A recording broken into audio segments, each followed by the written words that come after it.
Hello दोस्तों, तो आज के इस वीडियो में मैं आप लोगों के लिए टेल ऑफ हर्डिंग गॉड्स के सेकंड पार्ट को एक्सप्लेन करने वाला हूँ। अगर अभी तक आप लोगों ने इसका फर्स्ट पार्ट नहीं देखा तो नीचे डिस्क्रिप्शन में उसका लिंक होगा, जाकर चेकआउट कर लो। और आगे भी इस सीरीज के सारे एपिसोड्स इसी चैनल पर अपलोड होंगे। तो आगे तो नेक्स्ट एपिसोड की शुरुआत यहाँ किन्मू से होती है, जो सारी बातें कहने और सुनने के बाद हम देखते हैं कि इन लोगों ने काफी उम्मीद से यहाँ किन्यू को बारी बारी करके एक एक स्पिरिचुअल ब्लड पिलाना शुरू कर दिया, इसी उम्मीद में कि किसी न किसी स्पिरिचुअल ब्लड के साथ उसका स्पिरिट एम्ब्रियो रिएक्ट जरूर करेगा। लेकिन ऐसा बिल्कुल नहीं होता। सारे स्पिरिचुअल ब्लड पीने के बावजूद भी किन्मू की कोई भी स्पिरिट बॉडी एक्टिवेट नहीं होती। इसलिए इन सब लोगों को लग रहा था कि शायद किन्मू एक ऑर्डिनरी इंसान है, इसलिए ये लोग काफी ज्यादा परेशान हो गए थे। सबसे ज्यादा बुरा तो ग्रैनी सी को लग रहा था, क्योंकि उसके मुताबिक हम सब काफी ज्यादा बूढ़े हो चुके हैं, हम किसी भी लम्हे मर सकते हैं और डाजू में ये अकेला बच्चा सरवाइव नहीं कर पाएगा, क्योंकि ये तो एक ऑर्डिनरी इंसान है। इसलिए हम देखते हैं कि ग्रैंडपा माँ कह रहा था फिर तो हमें किन्मू को यहाँ से दूर सिटी के अंदर भेज देना चाहिए, क्योंकि वहीं पर शायद वो सरवाइव कर सके। लेकिन ये बात मास्टर बुचर को बिल्कुल भी पसंद नहीं आती। वो गुस्सा होते हुए कहता है कि क्या तुम पागल हो चुके हो?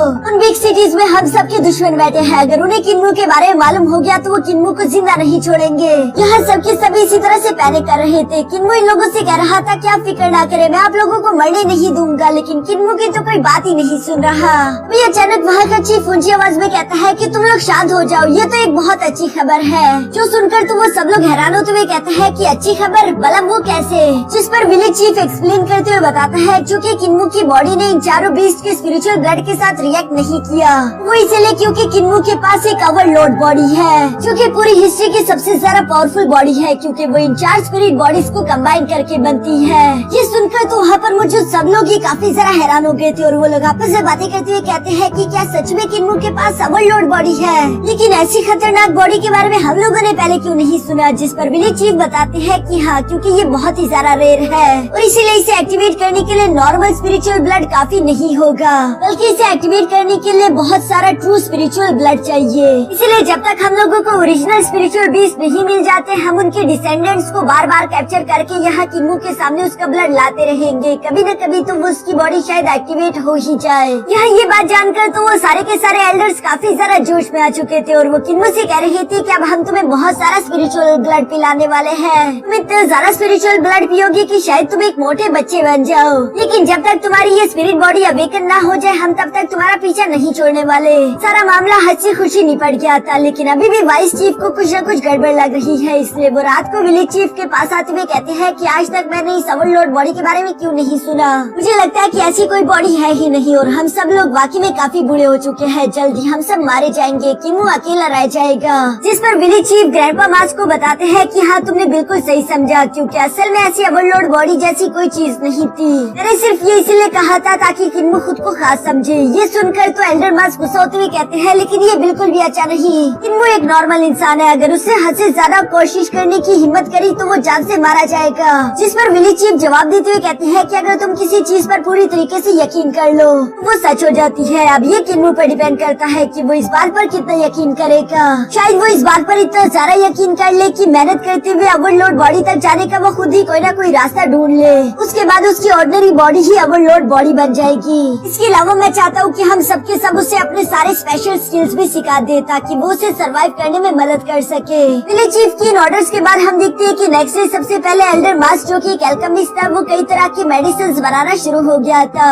जो सारे वो किन्मू को सिखाने के साथ साथ उसे खिला भी रहा था। इसकी वजह से हम देखते हैं कि अचानक से किन्मू की बॉडी फूल गई, जिससे वक्त रहती है एल्डर मस्क हवा निकाल देते हैं। तभी अचानक वहाँ पर ग्रैंडपा बुचर आ गया, जो कि नाइफ चलाने में बहुत ही ज्यादा माहिर था। इसलिए वो किन्मू को अपने साथ लेकर जाते हुए उससे नाइफ टेक्निक सिखाना शुरू कर देता है। ग्रैंडपा बुचर की नाइफ टेक्निक इतनी ज्यादा कमाल की थी कि वो 1 मिनट के अंदर 900 से ज्यादा स्लैश टेक्निक्स लगा सकता है। किन्मू बुचर की ये नाइफ टेक्निक्स देखकर काफी ज्यादा इम्प्रेस हो चुका था। इसके बाद हम देखते हैं कि वहाँ पर ग्रैंडपा माँ आ गया, जिनकी स्पेशल टेक्निक थी थंडर बॉक्सिंग। बेशक उनका एक हाथ नहीं था, लेकिन फिर भी वो काफी ज्यादा तेज थे। उनके पंचेस इतने ज्यादा खतरनाक है कि वो किसी की भी बॉडी से उसकी सोल तक को बाहर निकाल दे। किन्मू बेचारा तो टीचर माँ के साथ भी बॉक्सिंग प्रैक्टिस में काफी ज्यादा मार खा चुका था। इसके बाद हम देखते हैं कि वहाँ पर ग्रैंडपा क्यूजी आ गए, जिसका बेशक एक पैर नहीं था, लेकिन वो हवा से भी ज्यादा तेज भाग सकते हैं और साथ ही साथ उनकी बॉडी काफी ज्यादा लाइट हो जाती थी, जिसका जिसकी वजह से वो किसी हल्की चीज पर भी कदम रखते हुए उसके ऊपर फ्लोट कर सकते थे। लेकिन वो यहाँ पर इन लोगों की एबिलिटीज देखकर काफी ज्यादा इम्प्रेस हो रहा था, लेकिन साथ ही साथ वो अपने मन में सोचता है कि मुझे ये बात समझ नहीं आ रही कि ग्रैंडपा क्यों से कितने ज्यादा फास्ट है, लेकिन फिर भी उसकी ये लत किसने काटी होगी, जबकि दूसरी तरफ टीचर माँ इतने अच्छे बॉक्सर है, फिर उनका हाथ किसने काटा होगा। जबकि साथ ही साथ मास्टर बुचर इतने अच्छा नाइफ चलाते हैं, लेकिन फिर उनकी बॉडी को बीच में से किसने काट दिया। इनके जो भी दुश्मन हो, मैं उन्हें जिंदा नहीं छोड़ूंगा, क्योंकि मेरे पास है अवर लॉर्ड स्पिरिट बॉडी, और उससे अवेकन करने के लिए चाहे मुझे 1000 गुना ज्यादा मेहनत क्यों ना करनी पड़े, लेकिन मैं मेहनत करूंगा और खुद को ताकतवर बनाऊंगा। ये सब कहते हुए किन्मू इससे पहले कि दोबारा से ट्रेनिंग करने के लिए जा पाता, तभी अचानक वहाँ पर विलेज चीफ आ गए, जो कि किन्मू से कहती है कि हर वक्त ट्रेनिंग करना भी जरूरी नहीं, जितनी ट्रेनिंग इम्पोर्टेंट है उतना ही ज्यादा रेस्ट भी इम्पोर्टेंट है, इसलिए थोड़ा सा आराम कर लो। जो सुनकर किन्मू भी यहाँ विलेज चीफ के साथ रवाना हो गया, और हम देखते हैं कि विलेज चीफ किन्मू से कहते हैं कि मैंने जो तुम्हें मेरी स्पेशल टेक्निक सिखाई है, चलो उसे प्रैक्टिस करके शांति से ध्यान लगाओ। इस टेक्निक का नाम गाइडिंग सोल स्किल था, जिसका इस्तेमाल करते हुए किन्मू अपने वाइटैलिटी को और ज्यादा स्ट्रॉन्ग कर सकता है। विलेज चीफ यहाँ किन्मू से कहता है कि तुम अपनी ओवरलोड बॉडी और इस टेक्निक के साथ एक बहुत ही सारा महान इंसान बन सकते हो, बस एक बार तुम्हारी स्पिरिट एम्ब्रियो वॉल ब्रेक हो जाए। यहाँ इसके बाद हम देखते हैं कि किन्मू इसी तरह लगातार अपने बाकी के ग्रैंड पास के साथ भी प्रैक्टिस करता रहा, और उससे बार बार स्पिरिट बीस्ट का ब्लड भी पिलाया जाता है, लेकिन अभी भी इन स्पिरिट ब्लड्स की वजह से किन्मू की स्पिरिट बॉडी अवेकन नहीं हो रही थी। इसके बावजूद भी किन्मू अलग अलग तरीके से फाइट करना, स्पेशल टेक्निक सीखना और लगातार मेहनत करना नहीं छोड़ता। जबकि साथ ही साथ हर रोज किन्मू यहाँ विलेज चीफ की सिखाई हुई गाइडिंग स्किल का भी इस्तेमाल करते हुए खुद की बॉडी को और ज्यादा स्ट्रॉन्ग बनाने की कोशिश करता है, और यहाँ गाइडिंग सोल स्किल को इतने ज्यादा एक्सट्रीम लेवल पर कल्टीवेट करने की वजह से उसकी बॉडी अब काफी ज्यादा ताकतवर हो चुकी थी। एल्डर मस्क भी काफी ज्यादा हैरान थे, वो यही सोच रही थी कि अगर एक बार किन्मू ने अपनी स्पिरिट एम्ब्रियो वॉल को ब्रेक कर लिया, पता नहीं उसके बाद उसकी ताकत कितनी इंक्रीज होगी। हो सकता है कि आने वाले फ्यूचर में ये हम सब के सब एल्डर्स को पीछे छोड़ दे। अब इसी तरह से दिन, हफ्ते और महीने गुजरते गए, और कड़ी ट्रेनिंग की वजह से अब किन्मू भी महसूस कर पा रहा था कि पहले से उसकी बॉडी काफी ज्यादा ताकतवर हो चुकी। वो अपनी बॉडी में एनर्जी का फ्लो भी अच्छे से महसूस कर पा रहा था, लेकिन उसे ये समझ नहीं आ रहा था कि आखिर उसे और कितनी ट्रेनिंग करनी होगी इससे पहले कि उसकी ओवरलोड बॉडी एक्टिवेट हो सके। यहाँ जब किन्मू अपने इन्हीं ख्यालों में घूम था, तभी अचानक उसे ग्रैनी सी की आवाज सुनाई थी, जो कि किन्मू को अपने साथ जंगल में जाने के लिए बोल रही थी। किन्मू भी उनकी आवाज सुनकर फौरन से नीचे आ जाता है। इस पूरे की पूरे डिसेबल विलेज में सबसे ज्यादा किन्मू से प्यार करने वाले ग्रैनी सी ही थी, लेकिन किन्मू इस बात को भी अच्छे से जानता है कि ग्रैनी सी का एक डार्क साइड भी है, जो कि वो किसी को दिखाना नहीं चाहती। इस वक्त तो ग्रैनी सी यहाँ किन्मू से कह रही थी कि तुम मेरे साथ जंगल चलो, क्योंकि आज के दिन मैं तुम्हें अपनी नीडल टेक्निक सिखाने वाली हूँ। जो सुनकर किन्मू धीरे से कहता है कि भला ये नीडल टेक्निक कितनी ही खास होगी, क्योंकि इसका इस्तेमाल तो टेलर्स करते हैं ताकि वो कपड़े सी सके। जिस पर ग्रैनी सी उसे बताती है कि फिक्र मत करो, आज के दिन मैं तुम्हें कुछ ऐसे कपड़े दिखाने वाली हूँ जो तुम्हें सरप्राइज कर देंगे। जहाँ रास्ते में चलते हुए ग्रैनी सी साथ ही साथ किन्मू को समझाते हुए कह रही थी कि हर एक क्रीचर के पास दो तरह के क्लॉथ्स होते हैं। पहले क्लॉथ तो वो जो उसकी बॉडी के अंदर मौजूद ऑर्गन्स को छुपा सके, जैसे कि उस ह्यूमन या फिर एनिमल की स्किन, जबकि दूसरे क्लॉथ होते हैं उसके शैडो के अंदर छुपे हुए, जो कि उसकी सोल को छुपाते हैं। ये सारी बातें तो चलते चलते किन्मू के सर के ऊपर से ही गुजर रही थी, इसलिए ग्रैनी सी किन्मू से कहती है कि चलो आओ, मैं तुम्हें प्रैक्टिकली दिखाऊंगी, उसके बाद तुम खुद समझ जाओगे। ये सब कहते हुए ग्रैनी सी वहाँ पर किन्मू को एक बहुत ही खूबसूरत हिरन के पास ले आती है, जो कि तालाब में से पानी पी रही थी। ग्रैनी सी यहाँ किन्मू को जरा से भी आवाज ना करने का बोलती है, जिसके बाद हम देखते हैं कि उसने अपनी स्पेशल टेक्निक परफॉर्म करना शुरू कर दिया। वो सबसे पहले तो उस हिरन को एक ही जगह पर फ्रीज कर देती है ताकि वो अपनी जगह से मूव ना कर सके। इसके बाद ग्रैनी सी किन्मू को लेकर उस हिरन के पास आ गई। हिरन तो हैरानगी के साथ उस हिरन को टच करते हुए कह रहा था कि बेशक ये जिंदा है, लेकिन ये मूव क्यों नहीं कर पा रही। जिस पर ग्रैनी सी उसे बताती है क्योंकि मैंने इसकी सोल को एक ही जगह पर फिक्स कर दिया। जिसके बाद सेकंड स्टेप था उस बीस्ट के शैडो के अंदर से क्लॉथ्स बनाना, जहाँ पर ग्रैनी सी किन्मू से कह रही थी कि गौर से देखो और अच्छे से याद रखना, क्योंकि ये नीडल स्किल काफी ज्यादा इम्पोर्टेंट है। दूसरी तरफ किन्मू भी अच्छे से नोट्स लेने लगा ताकि उसे कोई भी बात भूले नहीं। और हम देखते हैं कि ग्रैनी सी ने काफी कूल तरीके से अपनी नीडल टेक्निक का इस्तेमाल करते हुए उस बियर की शैडो के अंदर से एक क्लॉथ बना दिया, जहाँ किन्मू भी ग्रैनी सी की ये मैजिकल पावर देखकर काफी ज्यादा सरप्राइज हो गया था। दूसरी तरफ हम देखते हैं कि ग्रैनी सी उन क्लॉथ्स को फौरन से यहाँ किन्मू की बॉडी पर चढ़ा देती है, जो पहनाने के बाद हम देखते हैं कि ग्रैनी सी ने फौरन से उस डियर को आजाद कर दिया। और इसी वजह से हम देखते हैं कि धीरे धीरे किन्मू यहाँ पर उसी तरह के डियर में ट्रांसफॉर्म होना शुरू हो जाता है, जो कि बिल्कुल एग्जैक्ट उसी डियर की कॉपी थी। किन्मू अपने इस रूप में काफी सारा खुश दिखाई दे रहा था। वो हंसता खेलता यहाँ ग्रैनी सी के साथ इसे एंजॉय करता है। और तभी अचानक हम देखते हैं कि रंग में भंग डालने के लिए वही सेक्ट वॉरियर जहाँ पर पहुँच गए थे, जो कि ग्रैनी सी की इस टेक्निक को देखकर कहते हैं कि तुमने इस डेविल टेक्निक को काफी अच्छे से इस्तेमाल किया। और इसी तरह की बातें करते हुए वो सब लोग यहाँ ग्रैनी सी और किन्मू के सामने आकर खड़े हो जाते हैं, जहाँ वो हवा में फ्लोट कर रहे थे। और वो ग्रैनी सी से कहते हैं कि मैंने बिल्कुल भी उम्मीद नहीं की थी कि डिमोनिक सेक्स के खत्म होने के बावजूद भी उनका कोई ना कोई मेंबर सरवाइव कर चुका होगा। जो सारी बातें किन्मू के तो ऊपर से जाती है, इसलिए वो ग्रैनी सी से सवाल करते हुए पूछता है कि कौन सा डिमोनिक सेक्ट और आखिर ये अजीब से कपड़ों वाले लोग कौन है, ये किस सेक्ट के बारे में बात कर रहे हैं। ग्रैनी सी दूसरी तरफ मासूम बनते उन लोगों से कहती है कि पता नहीं आखिर आप लोग किस बारे में बात कर रहे हो। मैं तो एक मामूली ऑर्डिनरी इंसान हूँ जो कि अपने बच्चे के साथ यहाँ पर आई हुई थी। जो सुनकर वो सोर्स सेक्ट वाला एल्डर गुस्सा होते हुए कहता है कि तुम कोई भी ऑर्डिनरी इंसान नहीं हो,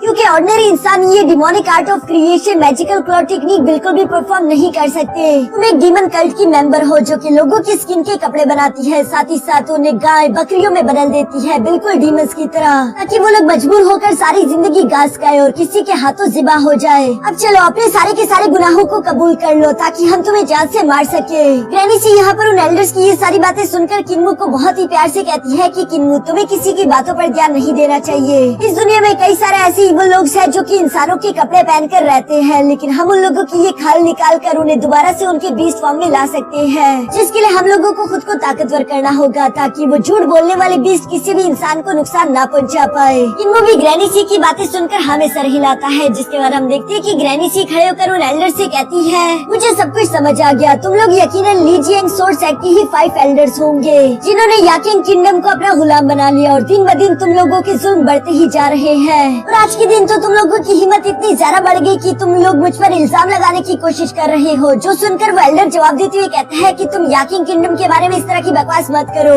याकिंग किंगडम के लिए हमारे ली जियांग सोर्स सेक्ट ने बहुत कुछ किया है, जिसकी वजह से गॉड्स की ब्लेसिंग भी हमारे साथ है, न कि तुम्हारे डाजू कॉन्टिनेंट की तरह जहाँ पर तुम लोग रात के अंधेरे में बाहर निकल भी नहीं सकते, क्योंकि यहाँ पर गॉड्स की ब्लेसिंग ही नहीं तुम लोग डेवल्स थे, इसीलिए तुम लोगों को यहाँ पर धकेल दिया गया ताकि तुम इस तरह की बेकार जगह में रहो। लेकिन तुम लोग बाज नहीं आए और तुम लोग अपनी ये इविल टेक्निक्स नॉर्मल लोगों को भी सिखाने लगे, जिसके लिए हम तुम्हें माफ नहीं कर सकते और इसलिए तुम लोगों को मरना होगा। ये सुनकर तो किन्मू काफी ज्यादा परेशान हो जाता है, क्योंकि वो एल्डर बहुत ही ज्यादा खतरनाक लग रहा था, लेकिन उसे अभी तक पता ही नहीं कि ग्रैनी सी कितनी ज्यादा डेंजरस है। ग्रैनी सी ने तो खुद पर काबू इसीलिए रखा हुआ था क्योंकि इस वक्त किन्मू यहाँ पर मौजूद है। वो बहुत ही प्यार से किन्मू के पास आकर कहती है कि ये लोग वैसे ही तुम्हारी दादी अम्मा को परेशान कर रहे हैं, तुम विलेज जाकर बाकी के एल्डर्स को इसके बारे में बता क्यों नहीं देते ताकि वो मेरी मदद करने के लिए आ सके। अब जाओ यहाँ से। तो सुनकर किन्मू बिल्कुल ऐसा ही करता है, वो ग्रैनी सी के लिए मदद लाने के लिए फौरन वहाँ से भागने लगा। लेकिन वो एल्डर ये देखकर अपने लीजियन सोर्स सेक्ट्स के 5 डिसाइपल से कहता है कि जल्दी से जाकर उस डेविल किड को पकड़ लो, क्योंकि वो नॉर्मल लोगों के लिए खतरा है, इसलिए जल्दी से जाकर उसका गला काट दो ताकि वो किसी के लिए मुसीबत न बन सके।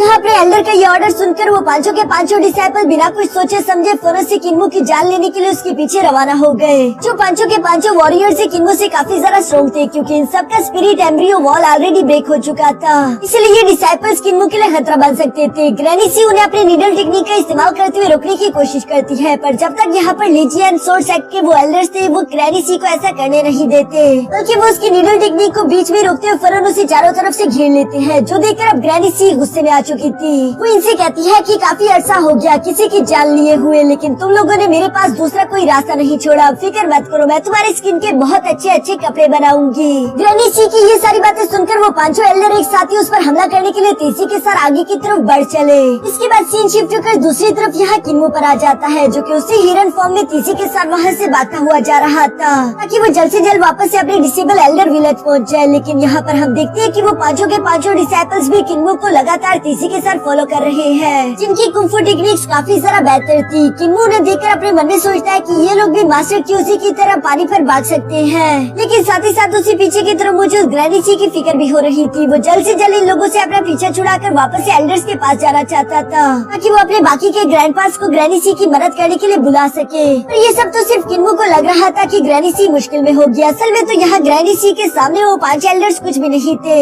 वो अकेले ही उन्हें अपने नीडल टेक्निक का इस्तेमाल करते हुए हैंडल कर रही थी, जो देखकर उनका लीडर भी अपने मन में सोच रहा था कि मानना पड़ेगा ये डेविल औरत काफी ज्यादा खतरनाक है। इसकी टेक्निक्स की वजह से अब तक हम इसे जान से नहीं मर पाए, वरना मुझे आज तक किसी को भी मारने में इतना समय नहीं लगा। दूसरी तरफ किन्मू जो कि यहाँ पर इन 5 डिसाइपल से भागने की कोशिश कर रहा था, अचानक से उनकी नजर खुद जैसी कुछ हिरन्स पर पड़ गई। इसलिए वो अपने मन में प्लानिंग करते हुए कहता है कि मुझे उन हिरन्स के बीच में जाकर खुद को गायब करना होगा ताकि मुझे भागने का मौका मिल सके। यही सोचते हुए किन्मू फौरन से उन लोगों को चकमा देते हुए उन हिरन्स के बीच में जाकर खुद को मिक्स कर लेता है, जो देखकर तो वो पांचों के पांचों वॉरियर्स भी काफी ज्यादा हैरान हो गए। उन्हें अब समझ नहीं आ रहा था कि आखिर वो डेविल किड इनमें से कौन सा डियर होगा। लेकिन तभी अचानक इन लोगों का जो कैप्टन था वो इन लोगों को ऑर्डर देता है कि यहाँ पर मौजूद हर एक डियर को जान से मार डालो। जो ऑर्डर मिलते ही हम देखते हैं कि इन पांचों के पांचों ने बहुत ही ज्यादा बेरहमी के साथ वहाँ पर मौजूद इन मिथिकल डियर्स को जान से मारना शुरू कर दिया था। जो देखकर तो किन्मो को अपनी आंखों पर यकीन ही नहीं आता। वो इन लोगों के चेहरे पर ये बेरुखी देखकर अपने मन में कहता है कि ये लोग मुझे डेविल किड बोल रहे हैं, जबकि इतनी बेरहमी के साथ किसी क्रीचर को जान से मारना, और इन लोगों को उन पर तरस भी नहीं आ रहा। असली डेविल्स तो ये लोग हैं। इसी तरफ देखते देखते वहाँ पर बाकी के ऑलमोस्ट सारे के सारे मिथिकल डियर जान से मारे गए थे, जबकि किन्मो इसी मौके का फायदा उठाकर उनके हर एक अटैक को डॉज करते हुए तेजी के साथ जंप करके वहाँ से भागने लगा, जिसकी वजह से उसकी पोजीशन दोबारा से एक्सपोज हो गई और ये पांचों के पांचों वॉरियर एक बार फिर से यहाँ किन्मो के पीछे पड़ गए। जहाँ पर हम देखते हैं कि यहाँ पर इन डिसाइपल्स में मौजूद वो लड़की अपने फ्लाइंग स्वॉर्ड को अच्छे से कंट्रोल कर सकती थी, जिसका वो सिर्फ अपने इशारों से इस्तेमाल करते हुए किन्मो पर अटैक्स करती है। किन्मो ये देखकर हैरान होते हुए अपने मन में सोचता है कि ये लड़की आखिर बिना टच करे हुए स्वॉर्ड को कंट्रोल कैसे कर सकती है। लगता है कि इन लोगों की टेक्निक्स भी काफी ज्यादा एडवांस है। लेकिन यहाँ पर हम देखते हैं कि किन्मो अभी उन लोगों के बीच में घिर चुका था। और अच्छी बात तो ये थी कि एक डियर बहुत ही ज्यादा फास्ट होता है, इसलिए किन्मो उन लोगों के अटैक्स को डॉज करते हुए दोबारा वहाँ से निकल गया। जहाँ रास्ते में चलते हुए किन्मो अपने मन में कहता है कि बेशक ये डियर वाला फॉर्म फास्ट तो है, लेकिन ये इतना ज्यादा फ्लेक्सिबल नहीं। लगता है कि मुझे वापस से अपनी ओरिजिनल बॉडी में आना होगा। जहाँ पर हम देखते हैं कि किन्मो जानबूझकर उस लड़की की तरफ भागता है ताकि वो स्वॉर्ड से जैसे किन्मो पर हमला करे, तभी अचानक किन्मो जंप करते हुए उसी की स्वॉर्ड का इस्तेमाल करते खुद के इस कपड़ों को फाड़ देता है। जहाँ डियर के कपड़े फटने के बाद किन्मो फौरन से उस बॉडी के अंदर से निकलते हुए भागने की कोशिश करता है। ये देखकर वो लड़की भी हैरान होते हुए फौरन से अपनी स्वॉर्ड का इस्तेमाल करते हुए किन्मो पर हमला कर चुकी। जिस अटैक से तो किन्मो बाल बाल बचा, लेकिन अब किन्मो को समझ आ जाता है कि अच्छा तो ये लड़की अपने स्वॉर्ड को इसलिए कंट्रोल कर पा रही थी क्योंकि उस पर एक बहुत ही ज्यादा पतला धागा लगा हुआ है, जो कि सिर्फ गौर करने पर ही नजर आएगा। और ये धागा बहुत ही ज्यादा पतला है, जिसकी मदद से वो अपनी स्वॉर्ड को इतने अच्छे से कंट्रोल कर पा रही थी। लेकिन उसके होश तो तब उड़े जब अचानक से वो लड़की 10 से भी ज्यादा स्वॉर्ड्स को कंट्रोल करने लगी थी। किन्मो उन फ्लाइंग स्वॉर्ड से खुद को बचाता उस लड़की से काफी ज्यादा इम्प्रेस हो गया था, लेकिन साथ ही साथ वो अब अपने मन में सोचता है कि अगर मैं इन सब लोगों को अपने साथ वापस से विलेज ले गया तो हो सकता है कि ये लोग मेरे ग्रैंडपा को भी चोट पहुंचा दे। इसलिए मुझे इन लोगों को विलेज का रास्ता नहीं दिखाना चाहिए, बल्कि मुझे इन लोगों को किसी और खतरनाक जगह पर लेकर जाना होगा ताकि मैं इन लोगों से अपना पीछा छुड़ा सकूं। यहाँ जब किन्मो ये सब सोच रहा था तभी अचानक वो उस लड़की के अटैक से नीचे गिर गया, जहाँ पर एक स्वॉर्ड उसके सीने को छीनने ही वाली थी। लेकिन हैरानगी की बात ये है कि वो स्वॉर्ड उसकी बॉडी को टच करके वापस से वहीं पर गिर गई, जैसे कि उसकी बॉडी को कोई चीज प्रोटेक्ट कर रही हो। किन्मो को इस अटैक की वजह से बहुत दर्द हुआ। दूसरी तरफ वो डिसाइपल भी हैरान होते हुए यही सोच रहे थे कि आखिर ये लड़का बच कैसे गया। और तभी अचानक हमें जानने को मिलता है कि किन्मो की बॉडी पर और भी कई सारे मेटल प्लेट्स लगे हुए थे, जो कि काफी ज्यादा वजनी है। और ये किन्मो के ग्रैंडपास ने उसकी बॉडी पर इसीलिए लगाए थे ताकि वो इन 50 किलो के वजन के साथ ही अपनी हर एक ट्रेनिंग करे, जिस वजह से इस वक्त किन्मो काफी ज्यादा खुश दिखाई दे रहा था, क्योंकि वो इन्हीं मेटल प्लेट्स का इस्तेमाल करते हुए यहाँ उस लड़की के हर एक स्वॉर्ड अटैक को ब्लॉक कर रहा था। और साथ ही साथ किन्मो अपने मन में सोचता है कि उसे अपनी रफ्तार भी तो बढ़ानी है, इसलिए हम देखते हैं कि वो यहाँ पर उसी लड़की के स्वॉर्ड टेक्निक का इस्तेमाल करते हुए खुद की बॉडी से उन आयरन प्लेट्स को बारी बारी करके हटा रहा था। दूसरी तरफ वो लड़की भी काफी ज्यादा हैरान दिखाई दे रही थी। उसे समझ नहीं आ रहा था कि आखिर ये किस तरह के आयरन प्लेट्स है जो कि इतनी ज्यादा खतरनाक और तेज स्वॉर्ड अटैक को भी इतनी आसानी से ब्लॉक कर सकते हैं। और यहाँ किन्मो के लिए चूंकि उसके सारे के सारे आयरन प्लेट्स उतर चुके थे, इसलिए हम देखते हैं कि उसकी रफ्तार पहले से काफी ज्यादा बढ़ चुकी थी। वो खुद को बहुत ही हल्का महसूस कर पा रहा था और इसी वजह से उस लड़की डिसाइपल का कोई भी स्वॉर्ड अटैक उसे हिट नहीं कर पा रहा। लेकिन यहाँ पर जल्दबाजी में अचानक से उसका पैर फिसल जाता है और यही उस लड़की के लिए बेस्ट मौका था कि वो किन्मो की जान ले सके, क्योंकि हवा में गिरते हुए कोई भी अपनी डायरेक्शन तो चेंज नहीं कर सकता, जो देखकर तो किन्मो भी काफी ज्यादा परेशान हो गया।